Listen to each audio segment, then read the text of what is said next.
உங்களுடைய வார்த்தைகள் எனக்கு தேவை.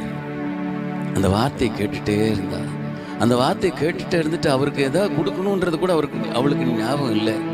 ஏன் நம்ம வீடு தேடி வந்திருக்காரு, அவருக்கு எதாவது செய்யணுன்றது கூட ஞாபகம் இல்லை. அவருடைய மெய்மறந்து கேட்டுக்கொண்டிருந்தாள்.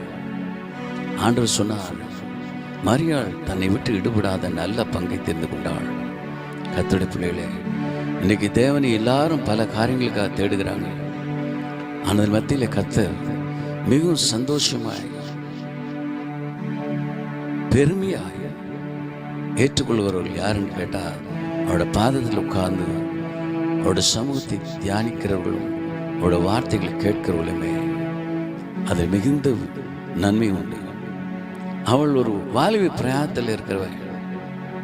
அவளுக்கு ஆண்டவருக்கு பேசுறது காட்டிலும் அவருக்கு கொடுக்கறது காட்டிலும், அவரை நிறைய பேர் கூப்பிட்டு வந்து அவர்கிட்ட விடுதலை வாங்கி கொடுக்கறது காட்டிலும் அவர்கிட்ட உட்கார்ந்து அவருடைய வார்த்தை கேட்கறது அவளுக்கு ரொம்ப சமாதானம் வந்தது. Young girl, she was just sitting. She wanted to hear the word of God. She didn't know other than anything. The word of God, கர்த்தருடைய வார்த்தை தான் அவளுக்கு தேவைப்பட்டது. அதில் மெய்மறந்து கேட்டாள். இதை தான் இன்றைக்கு நான் ஆண்டோட பிள்ளைகளுக்கு நான் முன்வைக்கிறேன்.